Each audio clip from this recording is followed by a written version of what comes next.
오랜만에 차 산 얘기를 해보려고 합니다. 제가 최근에 중고차를 1,600만 원 주고 샀거든요. 제 차를 소개합니다. 네, 이거를 사는데 좀 한 달 동안 고민했고 한 달 동안 차 알아봐서 마음에 드는 차를 샀습니다.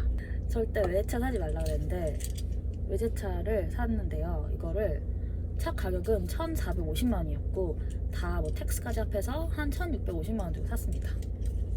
그런데 이 차는 58,000km 뛴 걸 샀고 2017년식입니다. 그래서 이 차를 제가 어떻게 샀는지, 제가 만약 처음 차를 산다면 다시 산다면 어떤 실수를 반복하지 않을 것인지에 대해서 오늘 말씀드리려고 합니다. 먼저 제가 처음 사려던 차는 이게 아니라 폭스바겐 골프였어요. 폭스바겐 골프를 사고 싶었는데 이유는 그냥 그게 사고 싶었어요. 별 이유 없었고 저랑 어울리는 차라고 생각했었어요. 그래서 가격을 알아봤는데 제 예산은 한 1,000만 원대, 1,200만 원 정도였거든요. 근데 1,200만 원으로 살 수 있는 폭스바겐 골프가 퀄리티가 별로 안 좋았어요. 일단 굉장히 오래되거나 막 16년, 15년식이어야 되거나 아니면 키로수를 좀 많이 띈 그런 차들인 거예요. 그래서 이건 못 사겠다 싶어서 폭스바겐 골프 대신에 폭스바겐 폴로를 알아봤습니다. 폭스바겐 폴로는 골프보다 좀 작은 거거든요. 그런데 뭐 폭스바겐 폴로는 일단 매물이 별로 없었고, 그리고 막 요즘 신차가 별로 없더라고요. 그래서 오히려 더 안 좋은 차들이 많았고 가격은 쌌어요. 막 800만 원, 900만 원. 그래서 이렇게 되면 폭스바겐 폴로를 살 수밖에 없겠다 싶었는데, 폭스바겐 폴로를 사려니까 사실 제가 경차를 별로 좋아하지 않거든요. 만약 사고가 났을 때 좀 위험할 것 같다는 생각도 들었고, 그리고 제가 나중에 애를 낳았을 때도 쓸 수 있는 차를 사고 싶었는데 경차를 사면은 애를 낳고 내가 몰기엔 좀 어렵겠다, 뒤에 애들을 태우고 다니기 좀 어렵겠다, 결혼도 안 했는데 이런 생각 한답니다. 아무튼 그런 생각을 했습니다. 그래서 그리고 저희 집에 큰 차가 없어요. 저희 집에 다른 차는 아반떼인데 여행 다닐 때 굉장히 불편하더라고요. 저희 집은 차 타고 여행을 많이 다니는 그런 집이에요. 네, 여행 다닐 때 차가 좁으니까 모두가 되게 불편하는 거예요. 그래서 이번엔 큰 차를 사고 싶다라는 생각을 했습니다. 그래서 제가 다음에 알아본 거는 폭스바겐 티구안이었어요. 폭스바겐 티구안이 폭스바겐이 맞는 SUV인데 그냥 가격이 괜찮더라고요.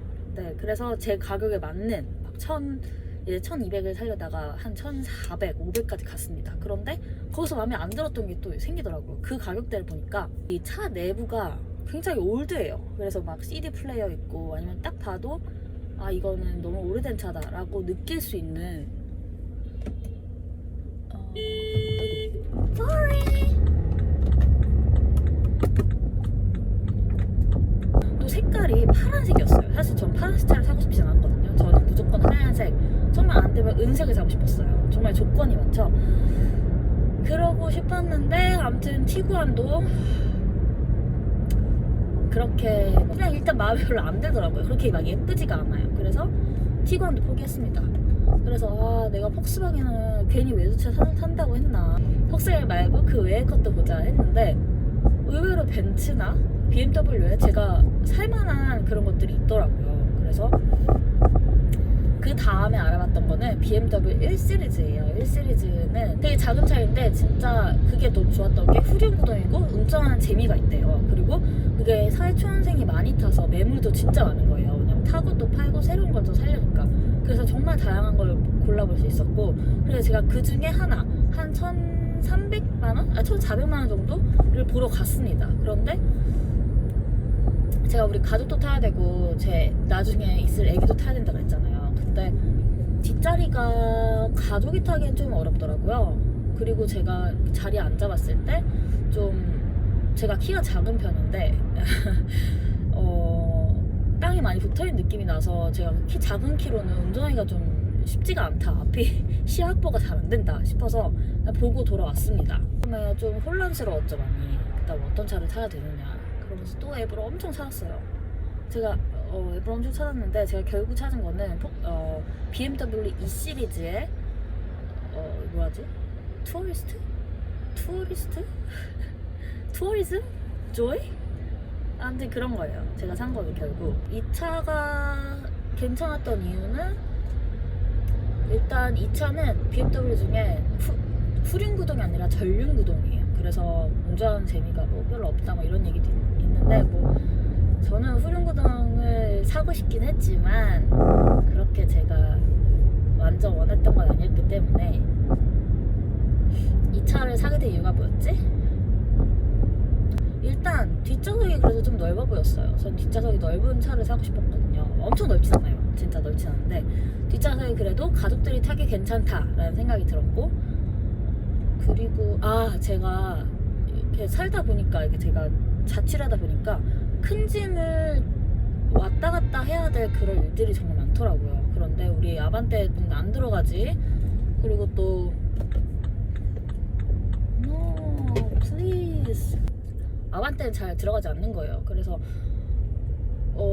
뒷좌석이 앞으로 확 젖혀지는 그런 차를 사야겠다라는 생각을 했습니다. 이 차는 뒷좌석이 앞으로 확 젖혀지는 차라서, 그래서 뒷좌석을 쭉 밀고 큰 짐도 실을 수 있습니다. 그리고 또 여기 위에 이거 뭐냐, 이거 창문이 있어서 마음에 들고요. 멋있잖아요. 젊은 사람 타는 거잖아요. 또 뭐가 있지? 그리고 CD 플레이 없는 것도 마음에 들었어요. 저는 CD 플레이어 쓰지 않는데 이거 왜 있어야 될까 싶었는데, 이게 옵션이 별로 없어서 CD 플레이어도 없고요. 아무튼 마음에 들었습니다. 저 앞에 있는 차도 저랑 똑같은 차네요. 그리고 가격도 적당했어요. 제가 정말 매물을 잘 찾았는데 58,000km 뛴 게 1,450만 원이었고, 그리고 17년식이었어요. 직접 와서 보니까 차도 깨끗하고, 그래서 그날 바로 샀습니다. 그리고 이 차가 뭐 다른 다른 폭스바겐이나 벤츠나 그거랑 뭐가 달라졌느냐 했는데, 저는 이 BMW라는 브랜드를 좀 믿었던 것 같아요. 하는 게 좀 예민할 수는 있지만 아이폰과 갤럭시의 차이를 생각했어요. 제가 이 아이폰을 한 3년, 4년 쓰고 있어도 뭐 느려지긴 하지만 사실 질리거나 뭐 그러진 않거든요. 그런데 제가 갤럭시를 써본 적이 있었는데 되게 빨리 바꾸고 새로운 걸로 막 바꾸고 싶다는 생각이 굉장히 계속해서 들었어요. 그래서 하나를 사도 내가 좋아하는 브랜드, 좋아하는 물건을 사면 오래오래 쓸 수 있겠구나라는 생각을 했거든요. 그래 저는 BMW라는 브랜드를 좋아하기 때문에 이 브랜드 가치를 믿기 때문에 이 브랜드를 선택했습니다. 그래서 아주 만족스럽게 차를 타고 다니고 있습니다. 그럼 다음으로는 제가 이 차를 사면서 어떻게 이 차를 구했는지에 대해 알려드릴게요. 첫 번째, 저 앱을 진짜 많이 봤어요. 앱을 3가지를 봤는데 2가지는 차 매물 앱, 나머지 하나는 차 기록을 보여주는 헤이딜러 앱이에요. 그래서 메인으로는 SK 엔카 중고차 앱을 보면서 내가 원하는 조건들을 해서 검색해서 뭐 저장해서 계속 보고, 그리고 또 2번째로는 KB 차차차 중고차 앱으로 원하는 매물들을 봤습니다. 둘이 겹치는 것도 있었고 안 겹치는 것도 있었거든요. 전 이 매물을 KB 차차차에서 본 것 같아요. 그래서 그 매물을 보고 마음에 든다 싶으면은 헤이딜러를 한 번 더 훑어봤습니다. 그래서 어떤 사람이 탔는지, 어떤 기록이 있는지, 어디 사고가 난 적이 없는지 이런 것들을 봤고요. 그리고 헤이딜러를 보면은 경매할 때 이 차가 중고차로 팔리면서 경매 시장에 있을 때 이 차가 얼마나 인기가 있었는지도 보여주거든요. 근데 인기 있는 차를 사는 게 좋겠죠. 그런 것도 제가 어떤 차를 골라야겠다 하는 그런 기준이 됐습니다. 그리고 그런데 차를 볼 때 제가 처음에는 그냥 아무런 생각 없이 봤거든요. 그냥 소유주만 한 명이면 된다, 막 여러 소유주만 안 거치면 된다라는 생각을 가지고 샀었는데, 이제 기준이 생겼어요. 이걸 막 보면서 첫 번째로는 그래도 소유주가 한 명인 차를 사는 게 가장 좋은 것 같아요. 원래 막 렌터카 같은 건 굉장히 싸게 나오기도 하는데 그거는 약간 찝찝해 하면서 타고 싶진 않았고, 그냥 한 명이 뭐 어떻게 관리를 하든 뭐 관리를 잘 못하든 아무튼 한 명이 처음부터 끝까지 책임지고 탄 차를 사는 게 좋겠다라는 생각을 했습니다. 또 2번째는 사고 기록이나 아니면 사고 기록을 있는 차를 사실 사진 않겠지만 사고 기록이 없는 차를 골랐고요. 세 번째로는 만약 막 사고 기록이 없어도 어디 뭐 범퍼를 교체하거나 막 그런 일이 있었을 거 아니에요. 그 중에 앞면이나 옆면이 교체한 흔적이 있는 건 사지 않았어요. 앞면에 옆면에 뭐 사고가 있었거나 뭔가 있으면 이게 축이 틀어지거나 엔진이 손상이 될 수 있는 그런 확률이 되게 크대요. 그래서 정말 사고 기록이 있는 차밖에 살 수 없다면 뒷면, 트렁크가 사고 기록이 있는 걸 사는 게 좋다라는 그런 팁을 받습니다. 또 맞지? 앱을 보면 또 딜러들의 기록을 알 수 있거든요. 그 딜러가 1년에 얼마나 많이 팔았냐를 볼 수 있는데 많이 판 사람들을 찾으려고 했어요. 왜냐면은 조금 판 사람들은 한 차를 팔아도 굉장히 많이 남기려고 하는 그런 사람들이라고 저는 생각을 했는데 그리고 많이 판 사람들은 하나에 10만 원만 남겨도 뭐 10만 원보다 훨씬 더 많이 남기시겠지만 100만 원 남기지 않을까요? 근데 뭐 100만 원을 남겨도 그렇게 막 와, 이 차를 가지고 한탕해야지 하는 생각은 별로 없을 것 같단 말이에요. 그래서 차를 많이 판 분들의 차를 봤습니다. 그리고 저는 막 17년 이상 되는 차를 타고 싶었어요. 16년 딱 그 시대 구분을 해서 17년 아래에 있는 중고차를 사지 않겠다라는 생각을 했습니다. 18년, 19년 차 보면 더 뭔가 좋고 내부 전자기도 굉장히 잘 되고 그런데 그럼 너무 비싸지더라고요. 그리고 제가 중고차 사러 갈 때 사실 저는 수원에 있는 그 도이치 오토월드를 갔거든요. 근데 저는 혼자 갔어요. 혼자 가면서 굉장히 두려웠어요. 왜냐면은 중고차 살면서 내가 사기를 당하지 않을까, 너무 비싸게 사는 거 아닐까, 이게 정말 두려웠는데, 그리고 제가 중고차 사는 법도 모르니까 차를 보는 법 자체를 모르니까 되게 두려웠죠. 그런데 제가 가면서 찾았어요. 카바조라는 서비스가 있더라고요. 그게 정비사가 뭐 하면 10만 원 정도 내고 같이 가주시는 거예요. 그래서 그 차에 뭐 밝히지 않은 뭐 사고 기록이 있는지 흠집이 있는지를 다 봐주시고, 그래서 이 차를 사도 된다, 하지 않는 게 좋겠다를 판단을 해주시면서, 그리고 만약 사야 된다면 차 가격도 이렇게 깎아주시는 그런 서비스가 있더라고요. 그래서 그런 서비스를 내가 이용했다면 더 안전하게 마음 놓고 차를 살 수 있지 않았을까? 이런 생각을 했습니다. 그리고 제가 너무 빨리 차가 필요한 거예요. 그래서 차를 금요일날 밤에 가서 봤어요. 퇴근하고 소원까지 가서. 근데 그러면 안 된다고 하더라고요. 왜냐면 차는 보통 낮에 본대요. 왜냐면 밤에 보면은 깜깜해 사실 보이지가 않잖아요.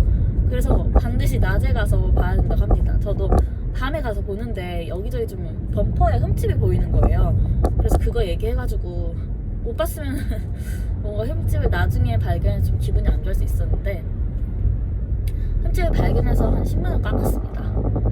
이 차가 좀 저렴하게 나온 편이라서 더 깎아주지 않는다고 하더라고요. 아무튼 10만 원 깎았으니까 고깃값 아꼈죠. 또 얘기할 게 있을까요? 아무튼 저는 이 차를 타고 굉장히 만족하면서 타고 있습니다. BMW가 장고장이 없다고 하는데 앞으로 한 10년간? 아니면 8년간이나 10년간 정도 이 차를 안전하게 잘 탔으면 좋겠네요. 더 궁금한 점이 있으면 아래 댓글 남겨주시면 제가 친절하게 답해줄게요. 그리고 또 생각나는 팁이 있으면 저도 댓글에 남기겠습니다. 오늘 토요일인데 집에 가면서 영상 한번 찍어봤습니다. 그럼 안녕히 계세요. 바이바이. 제 차를 소개합니다. 옆은 또 카렌스처럼 생겼고요. 저는 마음에 드는 게 전동 트렁크가 마음에 들어요. 귀찮으니까 저희가 집에 갈게요.